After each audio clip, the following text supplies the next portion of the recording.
앞서 성경은 동서양의 그 어떤 고대 문서보다 압도적인 고고학적, 문서학적 정확성 및 신뢰성을 가지고 있음을 확인하였습니다. 그렇다면 여기서 우리는 다음과 같은 의문을 제기해 볼 수 있습니다. 정말로 성경이 역사적인 사건을 정직하게 기록한 책이라면 성경에 기록된 사실을 증거하는 다른 문서가 존재하거나 그 문서에 기록된 내용이 성경의 내용과 일치하는가? 성경에서 다루는 이스라엘과 유대의 역사는 천지창조를 제외하고 아브라함의 시대부터 보면 BC 2100여 년부터 시작되어 예수님이 십자가에 달려 돌아가시고 부활한 AD 33년을 거슬러 사도들이 활동하고 순교한 1세기를 전후한 시점을 포함한 기간입니다. 2000여 년이 넘는 오랜 역사를 다루고 있지만 이 중 가장 중요하면서도 논란이 많은 부분이 바로 예수님의 사역과 십자가 죽음, 부활에 관련된 역사입니다. 왜냐하면 성경의 수많은 예언은 결국 예수님의 출생과 사역, 죽음, 부활을 다루고 있고 예수님의 죽음과 부활이 복음의 핵심이자 성경에서 단연코 가장 중요한 사건이기 때문입니다. 따라서 지금 여기서는 과연 예수님의 사역과 십자가상의 죽음 이후의 부활에 대해서 성경 및 다른 역사적 기록에서 어떻게 기술하고 있는지 확인하고 그 기술이 서로 일치하는지 살펴보겠습니다. 예수님에 대한 역사적인 기록은 성경 외의 고대 문서, 즉 성경과 무관한 비기독교 문서에도 많이 존재합니다. 대표적인 것들만 몇 개 살펴보겠습니다. 플라비우스 요세푸스는 유대인의 역사가였다가 로마에 항복하여 로마의 문필가가 된 인물입니다. 요세푸스는 AD 93년에 그가 쓴 유대 고대사에서 예수님에 대하여 다음과 같이 언급하고 있습니다. 이 즈음에 굳이 그를 사람으로 부른다면 예수라고 하는 현자 한 사람이 살았다. 예수는 놀라운 일을 행하였으며 그의 진리를 기쁘게 받아들이는 사람들의 선생이 되었다. 그는 많은 유대인과 헬라인들 사이의 명성이 높았다. 그는 바로 그리스도 구세주였다. 빌라도는 우리 유대인 중 고위층 사람들이 예수를 비난하는 소리를 듣고 그를 십자가에 처형하도록 명령했으나 처음부터 그를 따르던 사람들은 예수에 대한 애정을 버리지 않았다. 예수가 죽은 지 사흘째 되는 날, 그는 다시 살아나 그들 앞에 나타났다. 이것은 하나님의 예언자들이 이미 예언했던 바 예수에 대한 많은 불가사의한 일들 중에 하나였다. 오늘날에도 그를 따라 이름을 붙인 족속, 즉 그리스도인이라는 족속이 사라지지 않고 여전히 남아있다. 또한 62년 대제사장 아나누스가 이끄는 사내들인이 그리스도라고 불리우는 예수의 형제 야고보를 돌로 쳐 죽이는 일을 기록하고 있습니다. 야고보의 죽음을 부당하게 여겼던 요세푸스는 아나누스가 결국 대제사장직을 박탈당하는 것까지 기술하고 있습니다. 유대인 탈무드에도 기록이 있습니다. 6월절 축제 전날 밤 사람들은 예수를 매달았다. 40일 전 전령이 이렇게 외쳤다. 그 사람은 마술을 행하고 이스라엘을 그릇된 길로 인도하여 불충한 자들로 만들었으니 끌려가서 돌팔매질을 당할 것이다. 그를 변호할 자는 나와서 말해보라. 그러나 아무도 그를 변호하는 말을 하지 않았기 때문에 사람들은 그를 6월절 축제 전날 밤 매달았다. 랍비들은 이렇게 가르쳤다. 예수에게는 마타이, 나카이, 네제르, 부니, 토다 이렇게 5명의 제자가 있었다. 사람들이 마타이를 끌고 갔을 때 예수는 그들 재판관에게 이렇게 말했다. 마타이를 처형해야 하는가? 언제 내 마타이가 나아가서 하나님을 배울 수 있을까? 라고 기록되지 않았나? 그들은 예수의 말에 이렇게 응수했다. 물론이지. 마타이는 처형될 것이야. 저자가 언제 죽어서 그 이름이 없어질까? 라는 말씀도 있으니까. 시리아인 스토아 철학자였던 마라바르, 사라피온의 편지에도 예수를 가리키는 것으로 보이는 현명한 왕이 언급됩니다. 아테네 사람들이 소크라테스를 죽여서 무슨 이익을 보았느냐? 그들이 무슨 일을 했길래 기아와 역병으로 퇴가품을 당했느냐? 사모스 섬 사람들이 피타고라스를 불태워온 나라가 한순간에 모래로 뒤덮이게 되었으니 그들에게 무슨 득이 있겠느냐? 유대인들이 현명한 왕을 처형하고 그때부터 그 나라를 빼앗겼으니 그들에게 무슨 유익이 있겠느냐? 신께서는 그 세 현자들을 위하여 똑같이 복수를 행하셨다. 아테네 사람들은 굶주려 죽었고 사모스 섬은 바닷물로 뒤덮였으며 유대인들은 살육당하고 자기네 나라에서 쫓겨나 여기저기서 흩어져 살게 되었다. 로마의 역사가 타키투스는 그의 연대기에서 64년에 일어난 로마의 대화제와 함께 그리스도를 언급합니다. 이 명칭 CHRISTI의 나이는 티베리우스 황제차의 행정관 본디오 빌라도에 의해 처형당한 그리스도 예수님에게서 나온 것이다. 이 부패한 미신은 잠깐 동안 억눌려 있었지만 나중에 다시 그 모습을 드러냈으니 그 신앙이 처음 발생한 유대 지역뿐만 아니라 전 세계의 혐오스러운 것과 흉악한 것들이 밀려들어와 횡행하고 있는 로마에도 세력을 뻗쳤다. 그래서 유죄를 인정한 모든 사람들에 대해 최초로 체포가 행해졌다. 그때 그들의 정보를 바탕으로 엄청난 사람들이 유죄 판결을 받았는데 도시 방화제 때문이 아니라 인류에 대한 증오 때문이었다. 수에토니우스의 기록에도 다음과 같은 문구가 있습니다.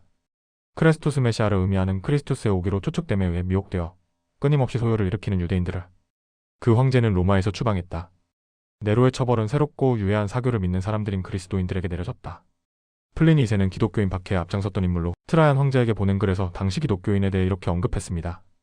새벽에 일정한 날 모이는 습관이 있고 그리스도에게 신으로서 반복되는 찬양을 불렀고 엄숙한 선서로서 어떤 악한 행동을 금하기로 서로 간에 약속하며 절대로 사기나 도둑질, 간음, 거짓 증거를 안으며 자신의 믿음을 부인하지 않기를 다짐했다. 터툴리안은 AD 197년에 본디오 빌라도와 티베리우스 카이사르 간의 보고서에 관해 언급했습니다. 티베리우스는 그리스도인이라는 이름이 세상에 일컬어질 즈음에 그리스도의 신성에 대한 정보를 그 자신이 보고받고 그 자신이 그리스도에 대해 긍정적인 결정을 하고서 이 문제를 상원회의에 올렸다. 상원은 그 의제를 승인하지 않고 기각했다. 카이사르는 그의 견해를 지켜 그리스도인들에 대한 모든 비방자들을 벌할 것이라고 겁주었다.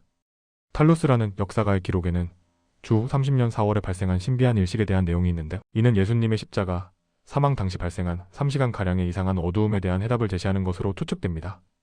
역사가 필레고는 AD 33년, 즉 예수님의 사망 시점과 일치하는 시기에 니케아라는 곳에서 엄청난 지진이 일어나 그 검은 구름이 이탈리아, 히랍, 애굽의 하늘을 어둡게 했다고 언급하고 있습니다. 역사가 게리 하버마스 박사는 역사적 예수라는 책에서 예수의 생애에 관한 고대 자료는 45개가 있다고 밝혔습니다. 그는 초기 교리적인 자료 19개, 4개의 고고학적 자료들, 17개의 비그리스도인의 자료들, 그리고 5개의 신약성경을 제외한 초기 그리스도인의 자료들을 일일이 소개하고 있습니다. 하버마스는 비기독교인들이 기록한 17개의 자료를 면밀히 분석한 후 17개 자료 중 대다수는 예수의 생애에 대해 언급하고 있고 12개 자료가 예수의 죽음에 대해서 기록하고 있다. 그 12개의 자료들 중에서 6개가 예수의 신성에 대해서 기록하고 있다고 말했습니다. 또한 하버마스는 예수의 생애에 대한 45개의 고대 자료를 철저히 분석하여 예수와 관련된 고대 역사의 사건 기록들은 총 129가지나 된다고 밝혔습니다. 이를 통해 그는 예수님은 단순히 자신에 대한 역사적 자료들을 많이 가졌을 뿐만 아니라 상당히 많은 분량의 질적인 자료들을 가진 역사 인물 중 한 사람이다. 그분에 대한 자료는 고대에서 가장 공식적으로 언급된 것이며 가장 입증된 삶을 보여주는 자료 중에 하나다라고 결론 내렸습니다. 보스턴 대학의 하워드 클라크 킷 또한 신약성경 외의 자료들을 연구한 후에 예수에 관한 전통들이 이 정도로 다양하게 전수되었음에도 불구하고 이후 인류사에 그토록 심오한 영향을 계속 끼쳐온 인물의 생애, 가르침과 죽음에 대한 내용들이 명료하면서도 놀랄 만큼 일관되게 정돈되어 있다는 증거들을 우리는 가지고 있다고 말한 바 있습니다. 이처럼 예수님에 대한 기록은 성경에서만 언급된 것이 아닙니다. 기독교적인 이해관계가 없거나 오히려 반기독교적인 성향을 지닌 역사가들조차도 예수님의 역사적 실존에 대해서는 한결같이 그들의 기록을 통해 확증하고 있습니다.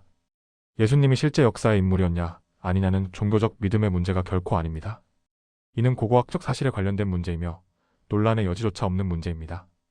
예수님의 역사적 실존을 인정한다고 해도 예수님의 십자가상의 죽음이나 부활을 인정하지 않는 사람들도 있습니다. 예수님은 사실 십자가에서 죽지 않았다거나 사망하기는 했지만 결코 부활은 하지 않았다거나 이 모든 사건은 예수님의 제자들이 조작한 것이라는 음모론들을 내세웁니다. 물론 죽은 사람의 부활은 상식적으로 불가능하기 때문에 이런 음모론을 제기하는 것은 전혀 이상한 일이 아닙니다. 하지만 심각한 문제는 이러한 주장에는 근거가 전혀 없다는 것입니다.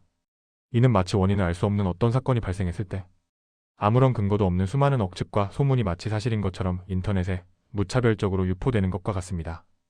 이들이 내세우는 논리는 죽은 사람은 살아날 수 없기 때문에 예수님의 부활은 거짓일 것이다. 그러므로 성경의 기록은 제자들이 조작했던 것이고 십자가에서 죽은 사람도 사실은 예수님이 아닌 다른 사람이었을 것이다 라는 것입니다. 즉, 객관적인 근거가 있어서 성경에 기록된 역사적 사실을 부정하는 것이 아니라 그냥 내가 믿지 못하니까 잘못되었을 것이라고 주장을 하는 오류를 범하는 것이죠. 설령 지금까지 살펴본 성경의 강력한 역사적 신뢰성을 억지로 부정한다고 해도 이러한 주장은 객관적으로 밝혀진 역사적 정황, 증거를 고려해보면 터무니없음을 알 수 있습니다. 예수님의 일생을 다룬 사복음서에는 기독교에 불리한 내용도 여러 개가 나옵니다. 예를 들면 예수님의 친형제인 야고보는 예수님의 행적을 뻔히 지켜보았음에도 불구하고 예수님이 신이라는 것을 믿지 않았고 예수님의 제자였던 베드로는 예수님이 잡혀가는 것을 보고 자신은 예수님을 모른다고 3번이나 부인했습니다. 심지어 신약성경의 대부분을 저술한 사도 바울은 기독교를 지독하게 핍박하는 사람이었습니다. 그렇다면 이들은 예수님이 죽은 이후에 어떻게 변했을까요? 만일 음모론자들이 주장하는 것처럼 십자가에서 죽은 후 부활하지 않았다면 상식적으로 이들은 어떻게 행동했을까요? 수많은 기적을 행하는 것을 자신이 똑똑히 목격했음에도 불구하고 의심과 믿음을 가진 제자들이라면 예수님이 스스로 십자가에 돌려 돌아가신 후 3일 만에 부활할 것이라는 예언이 거짓이었음을 안 순간 믿기 힘든 기적을 행하긴 했지만 자기 말대로 죽음을 극복하지는 못한 희대의 사기꾼에게 당했다고 생각하며 배신감에 치를 떨며 그 조직은 와해되지 않았겠습니까? 그런데 그 이후의 제자들의 행적은 어떠했을까요? 성경이 아닌 다른 문서 유세비우스가 쓴 교회사에는 예수님의 12제자의 순교일지가 기록되어 있습니다. 베드로는 로마에서 십자가에 거꾸로 못 박혀 순교했습니다. 안드레는 헬라에서 X자형 십자가에 매달려 순교했습니다. 야고보는 예루살렘에서 헤롯의 박해에 칼로 목이 베어 순교했습니다. 요한은 온갖 박해와 고문을 당한 후 반모섬으로 귀양가 그곳에서 자연사했습니다. 빌립은 소아시아에서 기둥에 매달려 찢겨 순교했습니다. 파돌로메는 아르메니아에서 수없는 매질을 당한 다음 십자가에 거꾸로 매달려 순교했습니다. 도마는 인도에서 군인들이 던진 창에 맞아 순교했습니다. 마태는 이디오피아에서 칼날에 목이 베어 순교했습니다. 알페오의 아들 야곱은 성전 꼭대기에서 밀어 떨어뜨려져 순교했습니다. 시몬은 애굽에서 전도하다 유대로 돌아와 군인들이 쏜 화살에 의해 순교했습니다. 야곱의 동생 유다는 파사에서 활에 맞아 순교했습니다. 마띠아는 이디오피아에서 관중들이 던진 돌에 맞아 순교했습니다. 예수님의 12제자의 죽음은 성경이 아닌 다른 문서에 이와 같은 분명한 역사적 사실로 기록되어 있습니다. 예수님의 죽음과 부활이 거짓이었다면 수많은 기적을 직접 목도했음에도 믿지 않았던 믿음 없는 제자를 포함한 12제자들이 모두 이처럼 한결같이 자신의 목숨을 아낌없이 버려 순교하는 것이 가능한 일일까요? 뿐만 아니라 예수님의 십자가 사망과 부활 직후 로마 치하에서는 로마 황제에 의해 조직적이고 잔혹한 기독교 핍박이 이루어졌습니다.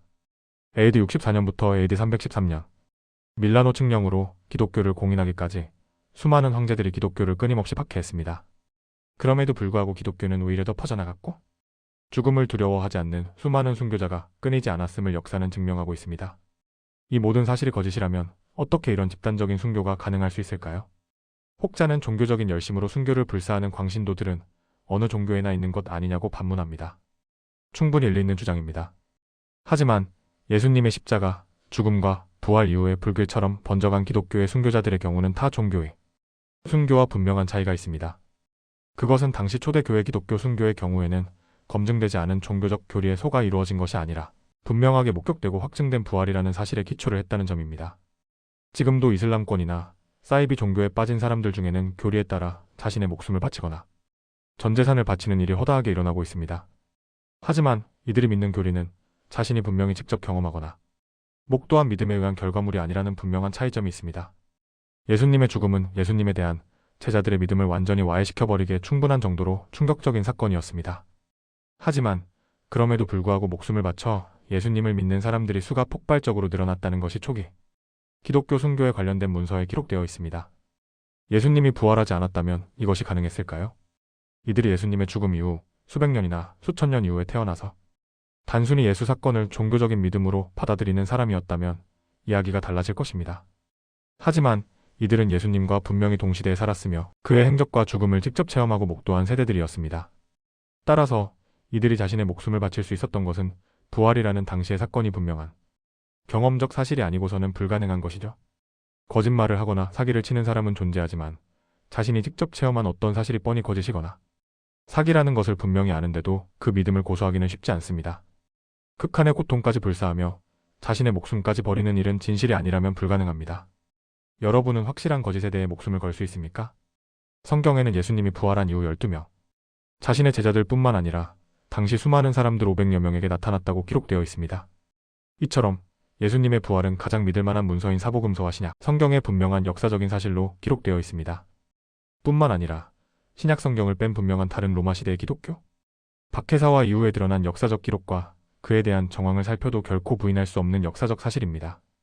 성경 자체의 신뢰성을 떠나 성경의 사복음서 외에도 예수님의 행적과 그의 가르침을 상당히 다르게 기록한 고대 복음서들이 발견되었으므로 성경의 내용은 믿을 수 없다는 주장도 있습니다. 여기에 속하는 문서는 널리 알려진 바 있는 도마복음을 포함해 베드로복음, 비밀마가복음, 유다복음, 마리아복음 등인데 이러한 문서들을 소위 영지주의 문서라고 부릅니다. 영지주의란 예수님을 믿음으로써 구원을 얻는 것이 아니라 어떤 영적인 세계에 대한 지식을 쌓음으로써 구원을 얻을 수 있다는 사상으로 성경과는 완전히 배치됩니다. 만일 영지주의 문서가 문서학적으로 성경보다 신뢰할 만한 객관적인 근거가 있다면 우리는 과감히 성경을 버리고 영지주의 문서를 채택해야 할 것입니다. 그렇다면 과연 이 주장은 근거가 있는 것일까요? 결론부터 말씀드리면 이러한 주장도 근거가 없습니다. 첫 번째 이유는 기록 연대가 사복음서보다 후대이므로 설득력이 떨어지기 때문입니다. 영지주의 문서의 기록 시기는 일반적으로 예수님의 십자가, 죽음과 부활 사건이 일어난 AD 33년 이후 200여 년 이상이 지난 AD 세기에서 4세기경에 기록되었다고 알려져 있습니다. 이는 사복음서의 기록, 연대인 AD 60년에서 90년대보다 최소 100여 년에서 300여 년이나 후대에 기록된 것입니다. 사복음서는 예수님의 행적과 가르침에 대해 매우 일관된 흐름과 통일성을 갖추고 있습니다. 예수라는 인물의 행적을 확실하게 목도하고 기억하는 세대들이 살아있는 시대에는 거짓으로 꾸며내거나 조작하기는 결코 쉽지 않았을 것입니다. 설령 조작이 이루어졌다고 하더라도 사복음서간의 내용에는 상당한 불일치와 모순점들이 발견되었을 것입니다. 하지만 사복음서는 문서간의 완전한 내용의 통일성과 일관성을 갖추고 있습니다.